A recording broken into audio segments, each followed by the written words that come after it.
Hello, welcome back guys. आज की जो डेट है वो है 1 मार्च। और यहाँ पर हम आज के वीडियो में मार्केट का एनालिसिस करने वाले हैं, जो कि टोटली एजुकेशनल पर्पस के लिए होगा। और मैं यहाँ पर अपना एक्सपीरियंस शेयर करना चाहता हूँ। मैं लगभग 3-4 साल से यहाँ पर मार्केट को ट्रेड कर रहा हूँ एज ए इन्वेस्टर और ट्रेडर। तो मेरा क्या एक्सपीरियंस है उसके अकॉर्डिंग मैं लेवल को डिस्कस करने की कोशिश करूँगा कि मार्केट कहाँ तक गिर सकता है, कहाँ रुक सकता है। तो आप भी अपनी यहाँ पर स्टडीज़ कीजिए, और आपका क्या व्यू है मार्केट को लेकर के कमेंट में बता सकते हैं। ये वीडियो किसी भी तरह का रिकमेंडेशन नहीं है, और ये सिर्फ और सिर्फ मेरा क्या व्यू है, मैं शेयरिंग पर्पस के लिए यहाँ पर डिस्कस कर रहा हूँ कि मेरा क्या एक्सपीरियंस है। तो चलिए देख लेते हैं। तो ये जैसे कि निफ्टी 50 का चार्ट है, यहाँ पर मंथली टाइम फ्रेम में यहाँ पर लगा हुआ है। तो देखिए गाइस, डिस्कस करने से पहले मैं एक बेसिक चीज़ बता देता हूँ। जो बहुत नए रहते हैं या वेरी बिगनर होते हैं, ट्रेडिंग में क्या होता है बेसिकली, ज़्यादा टाइम ना लेते हुए बेसिक्स को डिस्कस करूँगा कि जो मार्केट हो, चाहे ऑनलाइन हो या ऑफलाइन मार्केट्स हो, प्राइस का नेचर जो होता है वो स्विंग्स में ट्रेवल करने का होता है। कि यहाँ पर क्या होगा कि सर्टेन अगर प्राइस यहाँ से एक बाइंग स्विंग का क्रिएशन करेगा, तो उसमें किसी ना किसी पॉइंट से यहाँ पर सेलिंग होगी, फिर किसी पॉइंट पे सपोर्ट फॉर्म होगा और अगेन बाइंग एक्टिविटी होती है।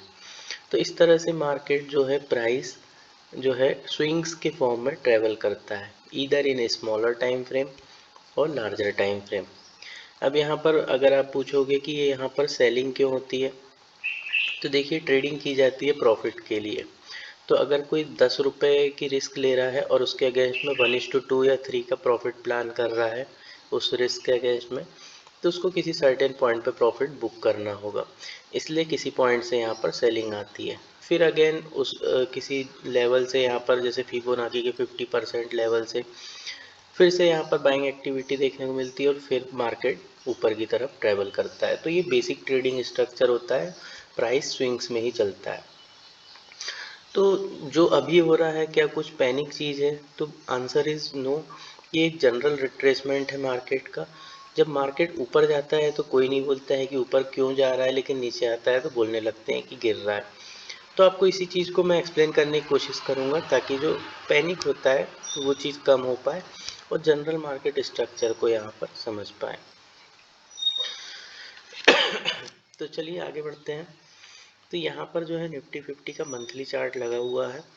तो कभी भी जब हमको किसी भी मार्केट का एनालिसिस करना होता है, एक टूल होता है फिबोनाची, जिसमें फिब रिट्रेसमेंट एक टूल होता है। तो ये बेसिकली स्ट्रेंथ एनालिसिस टूल है कि मार्केट में हम स्ट्रेंथ का एनालिसिस कर पाएँ। और सर्टेन कुछ लेवल होते हैं, फिबोनाची लेवल्स के बारे में आप स्पेसिफिक वीडियोस देख सकते हैं यूट्यूब पर। ये एक नेचुरल स्ट्रक्चर होता है जो कि हर चीज़ में पाया जाता है, जैसे फूल पत्ती, जो बेसिक एनिमल ह्यूमन स्ट्रक्चर हर चीज़ में होता है।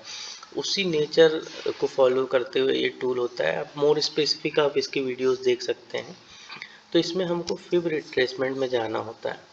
इसको अप्लाई कैसे करते हैं? तो बॉटम से टॉप तक करते हैं, जहाँ पर भी स्विंग है। तो हम जैसे मंथली टाइम फ्रेम में देख रहे हैं, तो after the Covid fall market ने यहाँ से सपोर्ट फॉर्म किया है, और अभी मार्केट जहाँ से रेजिस्टेंस ले रहा है। तो यहाँ पर अगर हम टोटल फिबोनाची ड्रॉ कर दें, तो यहाँ पर इस हाई तक के अगर ड्रॉ कर दें, अब इसमें जो इम्पोर्टेंट लेवल्स होते हैं, यहाँ सेटिंग्स में जाकर के आप इसको चेंज कर सकते हैं। तो यहाँ पर एक 23% का भी एक लेवल होता है, 23.6। तो इसको अगर मैं यहाँ पर ऐड कर दूँ, तो यहाँ पर सर्टेन लेवल्स दिखने लग जाते हैं। तो जनरली जो देखा गया है कि ये जो नेचुरल लेवल्स होते हैं, यहाँ से मार्केट हमेशा जो है सपोर्ट फॉर्म करता है। और जो बेसिक मार्केट का स्ट्रक्चर है कि प्रीवियस रेजिस्टेंस सपोर्ट की तरह वर्क करता है, तो वो भी एक चीज़ है। तो अभी अगर हम देखेंगे तो 23% का लेवल आ रहा है 22,124 पर।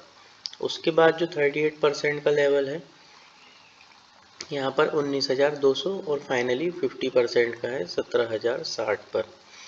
तो यहाँ पर जो है आप इस चीज़ को समझिए कि जब मार्केट यहाँ से इस बॉटम से कंटिन्यूसली यहाँ तक गया है, अभी हमने देखा कि बेसिक ट्रेडिंग क्या होती है कि किसी रिस्क के अगेंस्ट में यहाँ पर प्रॉफिट प्लान किया जाता है। फिर यहाँ पर ये रिट्रेसमेंट हुआ, अगेन बाइंग आई, फिर ये कंटिन्यूसली यहाँ पर बाइंग स्विंग को ही मार्केट कंटिन्यू कर रहा है। तो अब आप मुझे बताइए कि ये जो इतनी बड़ी बाइंग है, तो इसमें ये जो इतना सा रिट्रेसमेंट हुआ है तो ये नॉमिनल है कि नहीं? तो जनरली 50% तक का रिट्रेसमेंट बहुत नॉमिनल होता है। यहाँ से अगेन मार्केट नए हाइस को बाउंस कर देता है। तो आप सोचिए कि ये जो कोविड के फॉल के बाद जो फर्स्ट सपोर्ट फॉर्म हुआ, यहाँ पर जिन्होंने रिस्क प्लान की इस स्टॉप लॉस के साथ, चाहे इन्वेस्टमेंट में हो चाहे किसी पर्पज़ में, तो उसके अगेंस्ट में उनको अच्छा खासा प्रॉफिट मिला 1:3-4 का। अब अगर यहाँ पर प्रॉफिट बुकिंग आ रही है तो यहाँ पर डरने या पैनिक वाली क्या बात है? ये तो नॉर्मल सेलिंग है मार्केट में। तो चलिए ड्राइंग को मिटा देते हैं और प्रॉपर एनालिसिस देखते हैं।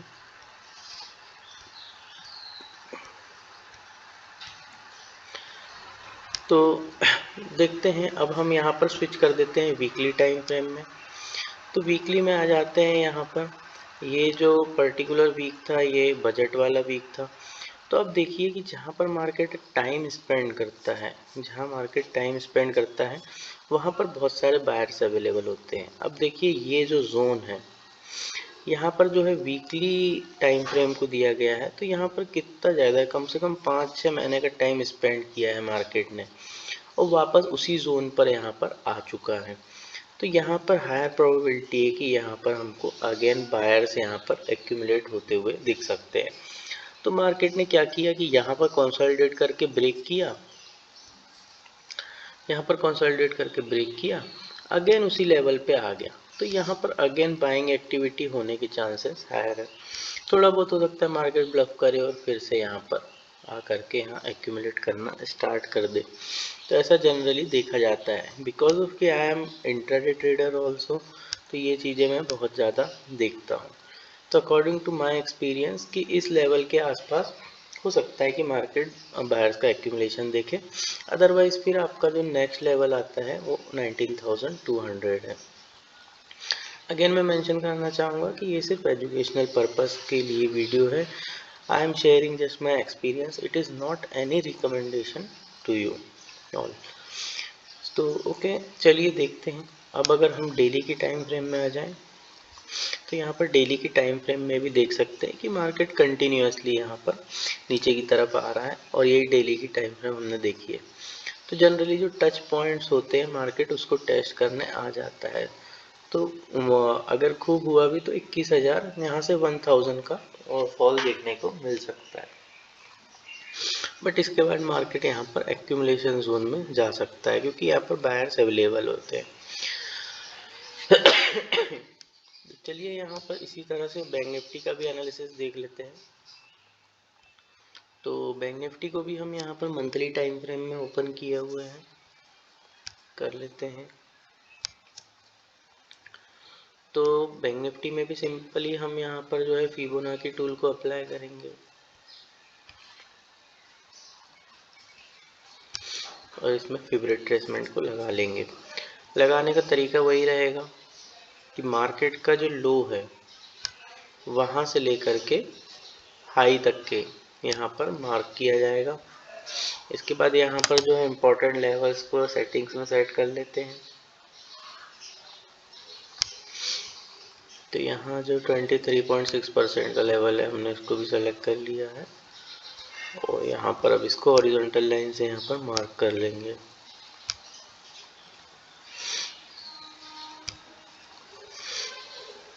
तो यहाँ पर भी हमने 3 जो इम्पोर्टेंट लेवल है वो मार्क कर लिए हैं।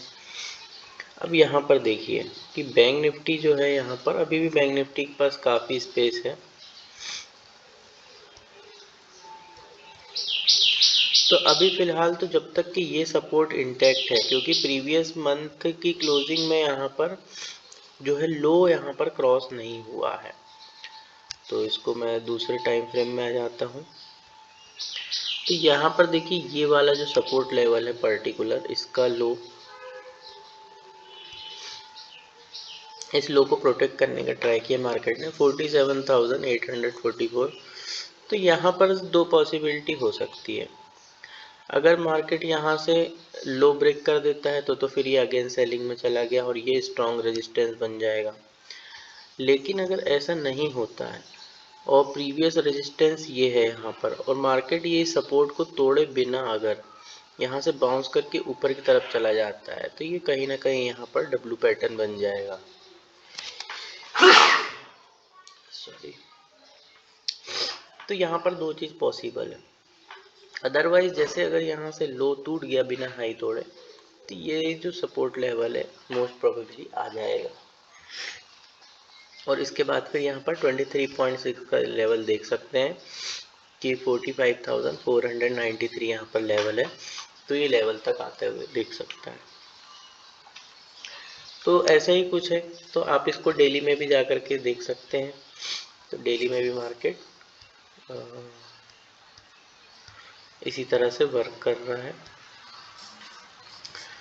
तो ये कुछ यहाँ पर व्यू हुआ कि मेरा क्या एक्सपीरियंस है मार्केट को लेकर के और इम्पोर्टेंट लेवल्स और जो हमने मंथली से लेकर के डेली तक के एनालिसिस देखा। अगेन मेंशनिंग कि ये एजुकेशनल पर्पस के लिए बिकॉज ऑफ की SEBI guidelines has changed.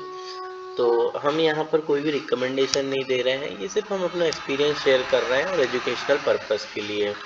I am again and again telling in the video. तो गाइस ETF के बारे में अगर आपको पता होगा तो मैं ETF यहाँ पर थोड़ा सा डिस्कस करने का ट्राई करता हूँ कि निफ्टी 20 अगर सुना होगा आपने, तो निफ्टी 20 का चार्ट, ये ETF होते हैं एक्सचेंज ट्रेडेड फंड। तो ये भी निफ्टी 50 के चार्ट की तरह ही चलते हैं।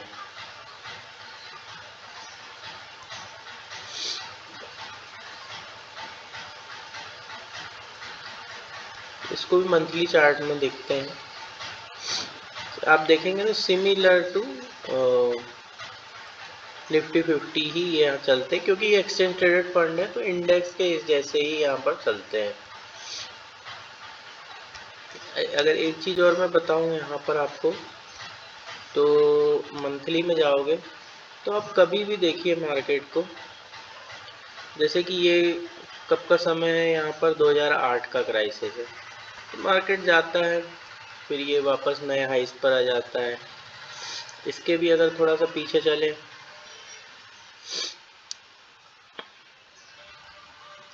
इसके भी पीछे चले तो ये 1992 का टाइम था, ये हर्षद मेहता वाला टाइम।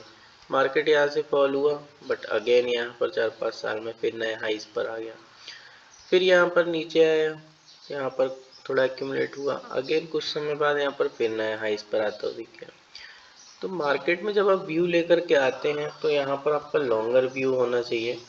तो मार्केट अगेन एंड अगेन कहीं ना कहीं सपोर्ट फॉर्म करके जाता ही है, फिर अगेन आया मार्केट नीचे, फिर ये अगेन। तो ये मार्केट का स्ट्रक्चर है ऐसा मूव करने का। तो कल को अगर मार्केट यहाँ पर नीचे 50% तक भी आ जाता है अगर, तो कहीं ना कहीं 4-5-6 साल बाद फिर से नए हाइस पर जाता हुआ दिख सकता है। तो हमेशा यहाँ पर मार्केट पे ट्रस्ट कीजिए, इंडियन इकोनॉमी, इंडियन गवर्नमेंट को ट्रस्ट कीजिए और इसी तरह से अपनी ट्रेडिंग और इन्वेस्टिंग को प्लान कीजिए। तो यहाँ पर आप जो है सेबी रजिस्टर्ड रिसर्च एनालिस्ट से यहाँ पर गाइडेंस ले सकते हैं, अपनी खुद की स्टडीज़ कर सकते हैं। तो होप सो ये वीडियो कुछ हेल्पफुल रहा होगा, मैंने अपना एक्सपीरियंस शेयर किया। मिलते हैं नेक्स्ट वीडियो में, तब तक के लिए बाय टू ऑल।